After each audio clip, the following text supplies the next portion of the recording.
Welcome to daily affairs. आज हम बात करेंगे एक ऐसे कॉम्बैट ड्रोन के बारे में जो अपनी कैपेबिलिटीज और फीचर्स के मामले में किसी 5th जनरेशन फाइटर जेट से कम नहीं। अगर इसकी तुलना हम फाइटर जेट से करें तो इसमें एक जेट इंजन को इंस्टॉल किया गया है किसी स्टेल्थ फाइटर्स की तरह। इसमें मल्टीपल हार्ड पॉइंट के साथ ही इसमें एक इंटरनल वेपन बे को दिया है। हम बात कर रहे हैं जनरल एटॉमिक के MQ-20 एवेंजर्स के बारे में, जिसे हम प्रेडेटर C के नाम से भी जानते हैं। ये एक अनमैन्ड कॉम्बैट एरियल व्हीकल है जिसे जनरल एटॉमिक एरोनॉटिकल सिस्टम के द्वारा बनाया जाता है। वह इसमें MQ-1 प्रेडेटर और MQ-9 रिपर ड्रोन के अपोजिट एक टर्बोफैन इंजन का यूज़ किया गया है, जिससे इसकी इंड्योरेंस और परफॉर्मेंस किसी फाइटर जेट की तरह हो जाती है। साथ ही इसको स्टेल्दी बनाने के लिए इसमें कई स्टेल्थ फीचर को इसमें इंक्लूड किया गया है। जैसे इसमें इंटरनल वेपन बे दिया गया है, जिससे ये अपने वेपन को इंटरनली कैरी कर सकता है, जिससे इसकी स्टेल्थ कैपेबिलिटी बढ़ जाती है। साथ ही इसका जो एग्जॉस्ट है उसे एस शेप में डिज़ाइन किया गया है, जिससे इसके इंफ्रारेड और रेडार सिग्नेचर कम हो जाते हैं। 4 अप्रैल 2009 को पामडेल कैलिफोर्निया के grey bird field airport flight operation facility में इसकी फर्स्ट फ्लाइट को कंडक्ट किया गया था।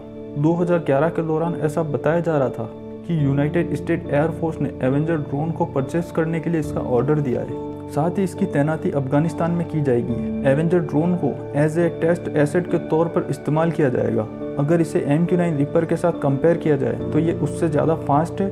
इसकी पेलोड कैपेसिटी MQ-9 रिपर से ज़्यादा है, जिससे ये अपने टारगेट को बहुत तेज़ी से इंगेज कर सकता है और ज़्यादा पेलोड कैरी करने की कैपेबिलिटीज़ की वजह से ये अपने एनिमी को ज़्यादा डैमेज कर सकता है, क्योंकि इसके अंदर एक इंटरनल वेपन बे और साथ ही एक्सटर्नल इसमें 6 हार्ड पॉइंट्स और इसमें नेक्स्ट जनरेशन के एडवांस सेंसर लगे होने की वजह से ये दूसरे कॉम्बैट ड्रोन से ज़्यादा वर्सेटाइल बन जाता है। यूनाइटेड स्टेट नेवी की unmanned carrier launch airborne surveillance and strike की नीड को पूरा करने के लिए 3 मई 2010 को जनरल एटॉमिक्स एरोनॉटिकल सिस्टम ने इसके कैरियर बेस्ड डेरिवेटिव को इंट्रोड्यूस किया था। इसके कैरियर बेस्ड C वेरिएंट में retractable electro optical, infrared sensor, internal weapon bay और फोल्डिंग विंग्स की कैपेबिलिटीज को इंक्लूड किया गया है। इसके स्ट्रक्चर को कैरियर बेस्ड ऑपरेशंस परफॉर्म करने के लिए इसमें carrier suitable landing gear, tail hook और ड्रैग डिवाइस जैसे मॉडिफिकेशन किए गए हैं। जनरल एटॉमिक एरोनॉटिकल सिस्टम्स ने 27 अक्टूबर 2016 को इसके एक्सटेंडेड रेंज वाले एवेंजर ER वेरिएंट की मेडन फ्लाइट कंडक्ट की। एवेंजर की तुलना में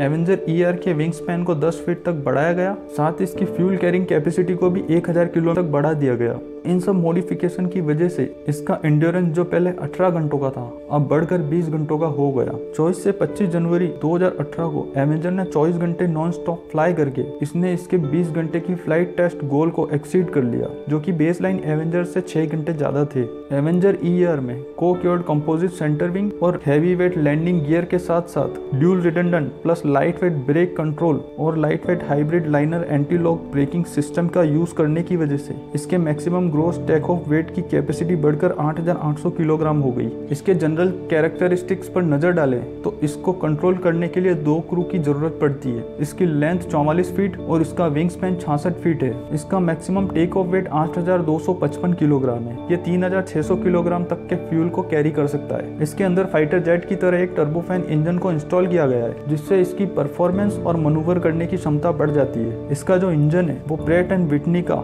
PW545B टर्बोफैन इंजन है, जो इसे 17.75 किलो न्यूटन का थ्रस्ट देता है। इसकी maximum speed 740 kilometre per hour है, यानी कि इसे दिल्ली से इस्लामाबाद जाने में ओनली 70 मिनट्स लगते हैं। इसके एंड्योरेंस की बात करें तो ये नॉन स्टॉप 18 घंटों तक उड़ सकता है। वह इसकी सर्विस सीलिंग 50,000 फीट है। अगर इसे हम हमारे तेजस से कंपेयर करें तो तेजस की सर्विस सीलिंग 53,500 फीट है, यानी कि ये किसी फाइटर जेट के जितना ऊंचा उड़ सकता है। इसके अंदर 5th जनरेशन फाइटर जेट की तरह इंटरनल वेपन बे और 6 हार्ड पॉइंट्स दिए गए हैं। इसके इंटरनल वेपन बे में 1600 किलोग्राम और इसके एक्सटर्नल हार्ड पॉइंट पर ये 2900 किलोग्राम का पेलोड कैरी कर सकता है, यानी कि टोटल 4500 किलोग्राम तक के पेलोड को लेकर उड़ सकता है। इसके आर्मामेंट की बात करें तो ये AGM-114 हेलफायर मिसाइल्स, एक 110 किलोग्राम का GBU-39 SDB बॉम्ब, 230 किलोग्राम के GBU-12 पेवे 2 और GBU-38 ZM बॉम्ब्स, 450 किलोग्राम के GBU-16 पेवे 2 और GBU-32 ZM, साथ ही एक 910 किलोग्राम का GBU-30 MQ-21ZM बॉम्ब को कैरी कर सकता है। वहीं इसके एवियोनिक्स की बात करें तो इसमें लिनक्स सिंथेटिक एपर्चर रेडार, ऐसा वाइड एरिया सर्विलेंस सेंसर और MS-117 multi spectral image sensor जैसे एडवांस फीचर से इसे इक्विप किया गया है। इसकी ये सारी खूबियां इसे वर्ल्ड का सबसे डेंजरस कॉम्बैट ड्रोन बना देती है। तो आई होप आपको वीडियो पसंद आए। चैनल पर नए हो तो प्लीज चैनल को सब्सक्राइब करें। मिलते हैं नेक्स्ट वीडियो में। Signing out.